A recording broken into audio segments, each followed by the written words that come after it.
Everybody. I really miss. Oh, can you hear me? Yes, Yep. sorry about that. Okay. I was just, while I was sitting, it just came to me how much I miss being there and seeing everybody through this little box. So today, as was advertised, I'm going to talk about um, surrender.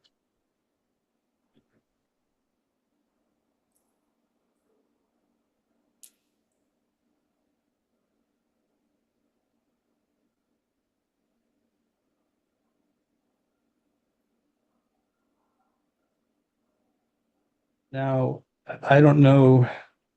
There's some, I can't see very well, so it looks like there might be some new faces, but I'm going to use Bernie's hand, which many of you are familiar with by now, as a way to begin this talk.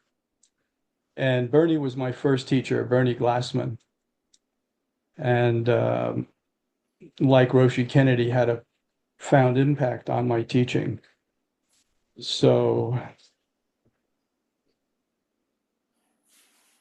again, in terms of surrender, as you know, we have a hand, right? One hand with a palm and a backside. So it's two sides, but one hand. And this side is the side that we create a story on. And it's the story of who we are and all the different aspects of who we are and what we mean and what meaning is. It's a whole concoction, which I've talked about many times. And this side, for me, this is Carl. Right? And this is the ego side, the side of an individual who sees the world in many pieces. Now, the other side is the side that doesn't have those kind of attributes. And it's the side of oneness, it's the side of awakening. And in order to be able to realize this side, the side which is the experience of the oneness of all life, we have to surrender. And we have to surrender the palm. In order to have the experience of oneness, we have to let the palm go, let our attachment to all who we think we are and how important we are and how we fit into life. All of those things we have to let go, not forever, but to open ourselves to have the experience of the back of the hand side, the experience of the oneness of life.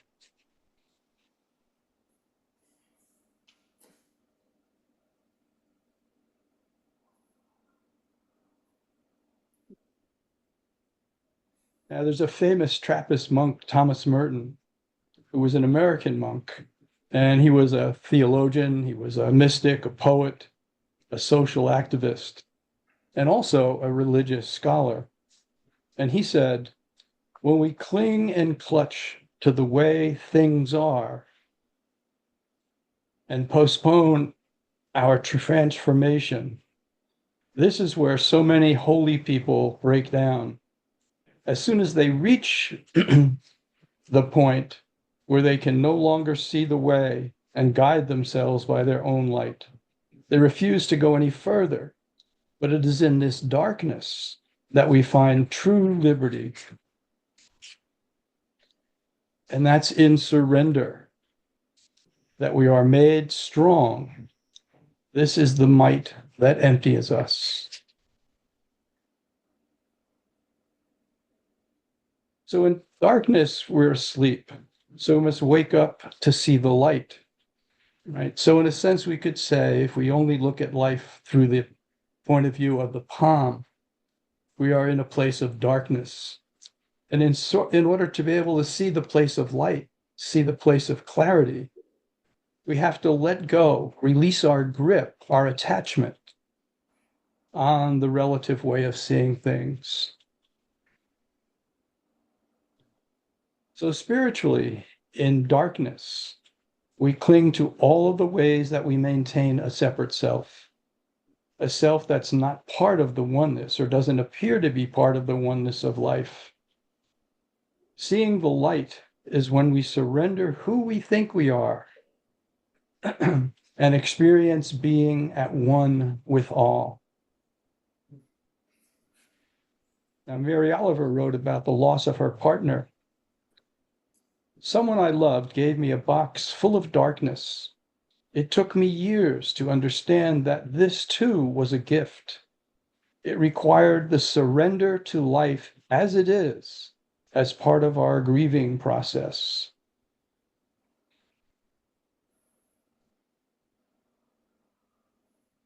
Now there's this letting go, this releasing attachment. It's the kind of thing, I can use a metaphor, use my hand, and I can talk about it. But it's not the same as having the experience that comes up around surrendering that part of yourself, releasing that part of ourselves. And I can remember, when I first got into Zen, that was back in the late 60s. And there was I think it was the 8th Street bookstore downtown in the Village. And my friend Alan, who I've been friends with for 60 years now, he and I on the weekends used to go into the city and go to I guess it's the 8th Street bookstore. And it was a bookstore of spiritual books. And we used to go there and drink coffee and hang out and go down the different aisles and look at books. And of course, we never came home without a book. And I would say probably read maybe a quarter of the books that we bought, but they made nice piles in the room. And so my first relationship with spiritual practice was through books, right? And so really, in a sense, it was accumulating knowledge about Eastern religions. And then slowly over time, in the village started to appear teachers, like Suzuki Roshi, like Edo Roshi, like Ram Dass, all these different teachers. And this led for me into the experience of what these books were talking about. It started with, I forgot what it's called, that the practice where you're given OTM, where you're given a metaphor, and it was to be recited to yourself in silence over and over and over again. And you weren't allowed to say what it was, what this mantra was. And so there was this sort of mystical secret thing about having your mantra. But again, even having this mantra sort of reinforced Carl, because now Carl has a mantra. And it was sort of a signal, a sign of my progressing in the spiritual world, right? But again, this is all experiencing it from the palm side, all of creating the story about who I was. And then I began to sit with different teachers, Edo Roshi and Trungpa Rinpoche, and then eventually wound up with Bernie. And then I started going to retreats. Now, what happened for me, as I started going to retreats, I really started to sit much deeper. And I realized I had this experience where just how frightened I was to do this sitting. I would get to this place where everything would drop away. My mind would be silent. And it would scare the hell out of me. I would almost literally jump off my cushion. And I realized later on in my practice that I was facing death. I was facing the death of the ego, death of the idea of who I was. So this way deep in my consciousness, this fear really had to do with who I thought I was going out of existence. And in order for that to be healed and to continue to go deeper, I needed to come to terms with that fear. And to come to terms with that fear, I had to surrender who I thought I was. I had to surrender Carl.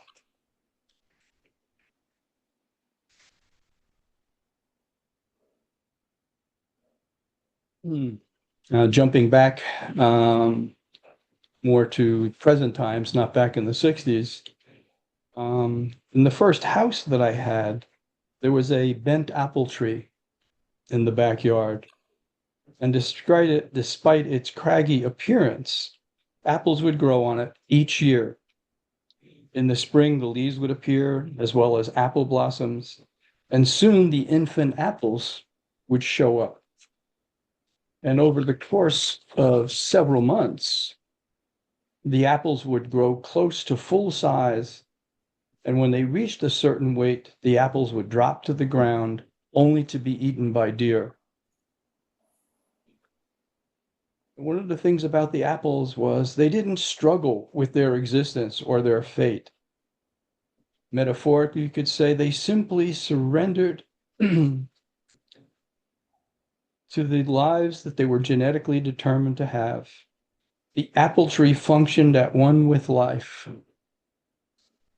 So this is sort of a metaphor, what I'm talking about for us.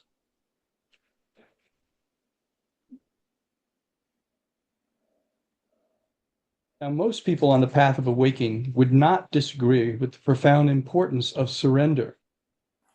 Now, I don't know if you've experienced it or not, but there's something, it's a controversial word, surrender, because it's sort of seen as a loss, a giving up something that was, really important to you. And so in a way, you could say that you could use the word accept, which is a much less loaded word than surrender. And so whether it's accept or surrender, the essence of it is letting go. And this letting go sometimes, as I've mentioned, can find it overwhelming to do because there's a voice that represents a deep sense of fear. As I mentioned, and it's the fear of letting go, the fear of ourselves as a separate self, which is the center of all human activity. Everybody has an ego. Everybody thinks they're a unique individual self. We move in a world where you're you, I'm me, and that person over there is that person. That's a world of separation.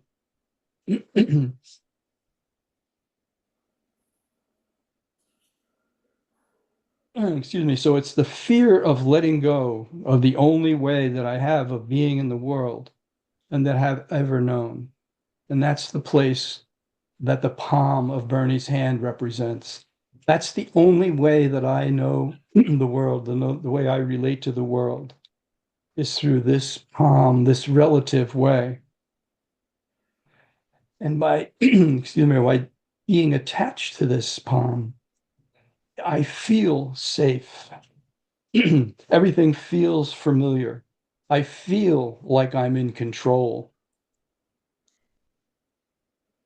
And to let go feels like that person, that being that I know is going to go out of existence, is going to disappear.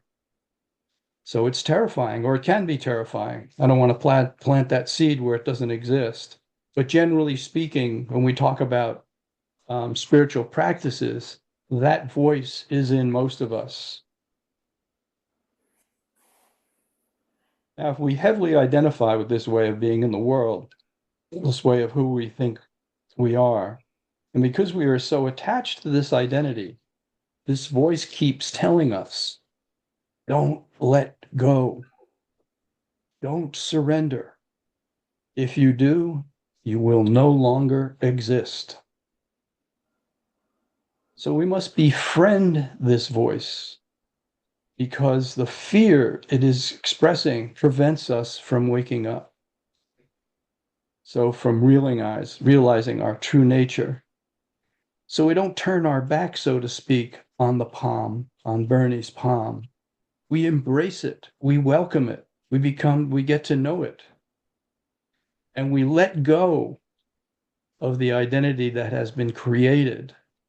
We soften that, and that allows us to experience the other side of our hand. It doesn't mean that the palm goes out of existence, but by letting go, by surrendering, we open up a new world, which is the palm, the back of the hand side. So there's a polarity that exists in us, one that must be reconciled patiently. To do this, we must accept our fear and bear witness to understand what is causing the fear. We should not hide from or push the fear away, but accept it as a normal part of the process of awakening. We must also bear witness to our deep longing to be at one with life. So these two things exist. There's fear. If you've, I don't know if you've had the experience yet, but there's also this deep longing, which is why we wind up in a spiritual practice. And it's the longing to be reunited, to connect the palm and the back of the hand, becomes one.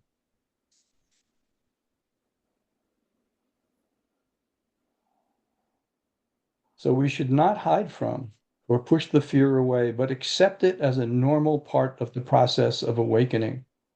We must also bear witness to our deep longing to be at one with life, allow it to come into the light, and realize it's the heart of our being.